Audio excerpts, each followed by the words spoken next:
ওই যে পার্কটা কত সুন্দর করে সাজাইছে, এখানে যে কোনো একটা বিয়ের অনুষ্ঠান চলছে, যার কারণে এত সুন্দর করে সাজানো। এখানে গাইস বিয়ে খাইতে আইছি, ঠিক আছে? বিয়ে যাওয়াতে আইছিলাম। আমি বাসি ভালো তোমারে কাইজে ভালো করে। এই মুহূর্তে আমরা যে পার্ক থেকে বের হয়ে আসলাম, ওই পার্কের নাম লোনোজিয়ারা পার্ক। এখানে একটা রাস্তার নাম ছিল লোনোজিয়ার আর কি। লোনো মানে লবণ, জিয়ারা মানে পার্ক, এই কারণে হচ্ছে দুইটাই মিলে লোনোজিয়ারা পার্ক।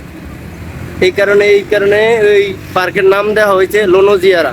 আর গাইস আপনারা সবাই দেখবেন। আর গাইস আপনাদেরকে বললাম না যে ব্রিজের সামনে আপনাদেরকে নিয়ে যাব, তো অবশ্যই সেই ব্রিজের সামনে আমরা আসলাম। চলেন আপনাদেরকে আমরা দেখাবো। ব্রিজে যাবো। চলেন ভিডিওটা দেখবেন।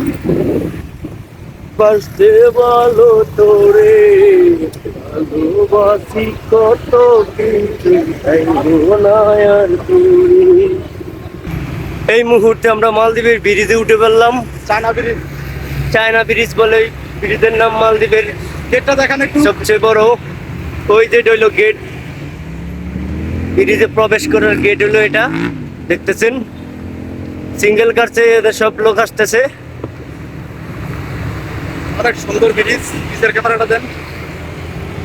বাস এই যে একটা বাস, ও দুইতলা বাস, নাল্লা জুবারা এরে এরে এরে।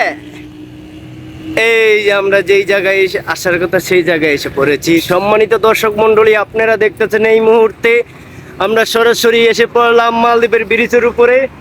আপনারা দেখতে পাচ্ছেন ওই যে কত সুন্দর সাগরের আবহাওয়া, দূষিত বাতাস আমাদের গায়ে খুব হাওয়া দিয়ে চলছে। আর এখানে চলছে সব 2 নম্বরই কাম, সব 2 নম্বরই কাম, একটাও বালা কাম না, সবটি 2 নম্বরই কাম চলতেছে। মসজিদটা দেখেন একটু। আর ওই যে বড় মসজিদ, অসাধারণ সালমান মসজিদ। সবাই শুনে থাকছে। আসতে ভালো একটা গার্লফ্রেন্ডও নাই তোরে। আমার, ঠিক আছে? আমরা এতিম মানুষ, আমার গার্লফ্রেন্ড নাই, বুঝলেন? আমরা হইলাম এতিম মানুষ, সবার গার্লফ্রেন্ড আছে, জোড়ায় জোড়ায় বসে আছে, কিন্তু আমার গার্লফ্রেন্ড নাই দেখে আমরা ভিডিও বানাইতেছি। দুঃখ কার কাছে কমু।